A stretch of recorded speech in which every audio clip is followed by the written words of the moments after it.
Cette soirée va se dérouler en deux parties. Une première partie concernant donc un sujet d'actualité qui est la grippe A H1N1. La seconde partie, nous aurons deux tables rondes, un abordant la démographie médicale et la seconde, le projet Heure-Madricène. La communauté de communes a pris la compétence pôle santé le 28 juillet dernier. Cette compétence, c'est aussi à travers le projet de la création d'une maison de promotion de la santé et du réseau local de promotion de la santé défini par l'ANRAS. La grippe H1N1, c'est un nouveau virus. Et lorsqu'un nouveau virus apparaît, eh bien, l'ensemble de la population n'est pas protégée contre ce virus. Beaucoup plus contagieux que les virus habituels. On estime qu'il peut toucher 30% de la population assez facilement. Ça touche les personnes plus jeunes.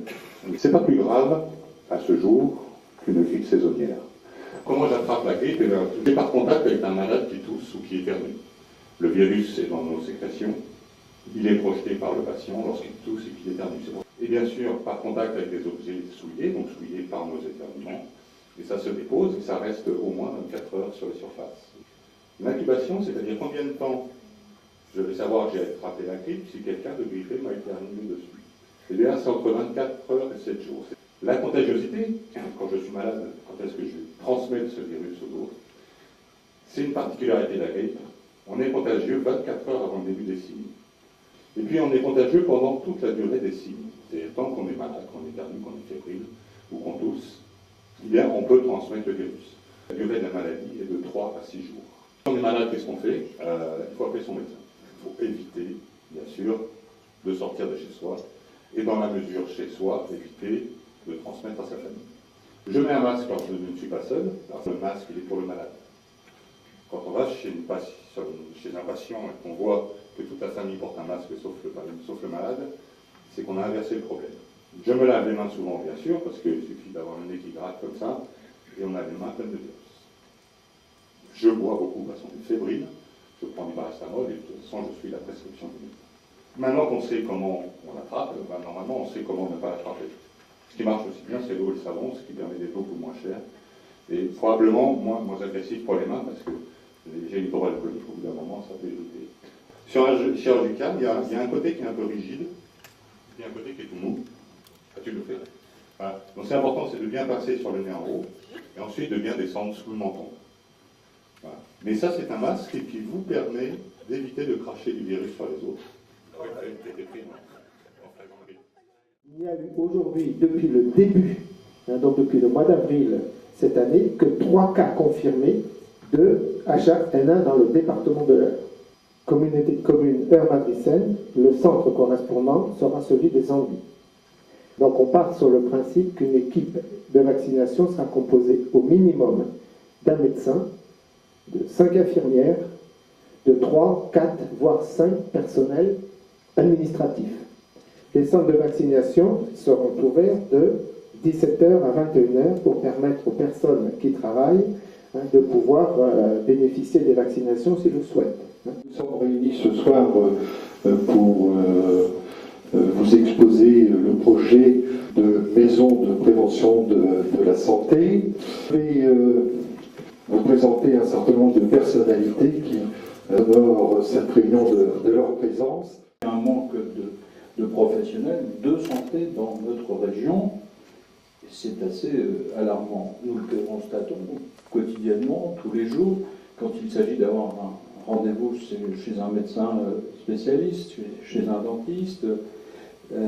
Les délais d'attente pour obtenir une consultation sont insupportables. La situation financière des hôpitaux de notre région, 23 établissements sur 45 en déficit, prouve qu'il y a manque de moyens en matière de santé sur notre territoire.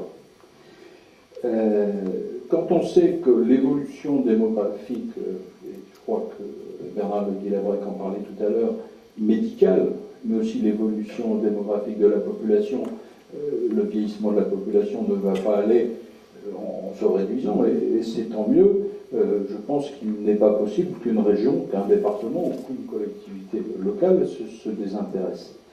Il faut que chacun assume ses compétences. Vous disiez, ça ne fait pas partie des compétences de la région.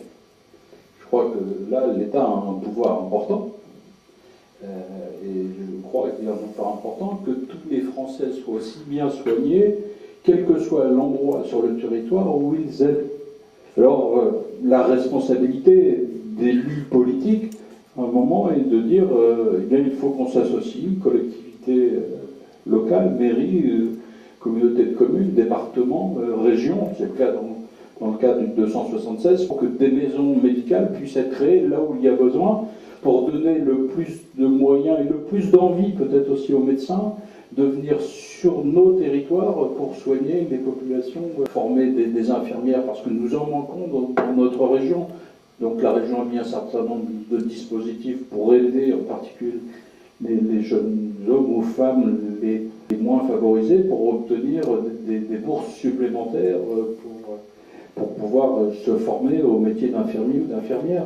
C'est la même chose pour les médecins en 3e année, pour qu'ils puissent aller dans des zones, j'allais dire, en très grande difficulté, quand il n'y a pas assez de médecins, pour faire leur année de stage dans des zones reculées, je pense dans le département de l'Eure, à Rueil, à Breteuil ou à Caen. La région, et nous l'avons décidé il y a quelques jours, va reconstruire l'ensemble des IFSI de notre région, parce qu'on ne peut pas vouloir des gens le mieux formés possible et qu'ils soient reçus dans des établissements en mauvais état. La situation en matière de santé, département, est dramatique. Nous sommes en matière psychiatrique quasiment en dernière position. Nous sommes en matière de couverture hospitalière, ça tient au fait qu'il n'y a pas beaucoup de grandes villes. Il va rester dans ce département à terme l'hôpital regroupé d'Évreux-Vernon, l'hôpital soutenu à bras-le-corps de Bernay, et puis pour tout le reste du département, il restera à terme un peu de médecine, des maisons de retraite, de la consultation avancée, mais on nous explique de manière extraordinairement technocratique qu'on doit aller à Rouen, au Havre, à Caen, à Cergy, une espèce de force centrifuge qui fait que les grands plateaux hospitaliers étant installés en dehors du département, on doit sortir.